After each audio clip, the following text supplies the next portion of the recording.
ശബരിമലയിലെത്തുന്ന തീർത്ഥാടകരുടെ മനസ്സിനും ശരീരത്തിനും ഒരുപോലെ കുളിർമ നൽകുന്ന സ്ഥലമാണ് ഉരൽക്കുഴി. മഹിഷി നിഗ്രഹത്തിന് ശേഷം അയ്യപ്പൻ ഇവിടെയെത്തി സ്നാനം നടത്തിയെന്നാണ് വിശ്വാസം.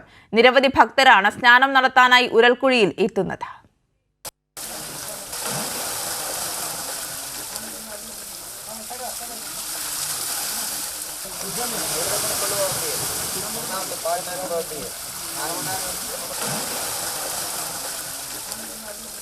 ഒറ്റയടിപ്പാതയിലൂടെയുള്ള സാഹസിക യാത്ര ഉരൽക്കുഴിയുടെ പ്രത്യേകതയാണ്. പാണ്ടിത്താവളത്തിന് സമീപമാണ് ഉരൽക്കുഴി. അതിമനോഹരമാണ് ഉരൽക്കുഴിയിലെ കാഴ്ചകൾ.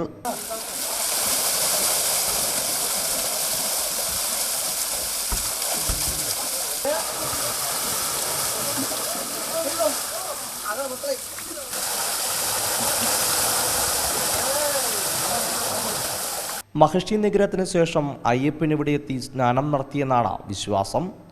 അതിനാൽ ഉരൽക്കുഴി ഭക്തർക്ക് പുണ്യസംഗീതം കൂടിയാണ്. നല്ല സുഖമുണ്ട്. ഇത് പുതിയൊരു അനുഭവമാണ്. ഇങ്ങനെ ഒരു കുളി നല്ല അടിപൊളിയായിട്ട് നല്ല എനർജിയുള്ള വെള്ളമാണ്. ഈ വെള്ളം നല്ല ടേസ്റ്റ് ഉണ്ട്. ഇവിടെ ഞാൻ വന്നിട്ട് 7-8 കൊല്ലമായിട്ടുണ്ട്. പക്ഷേ ഇവിടെ ആദ്യമായിട്ടപ്പോൾ വരുന്നത്.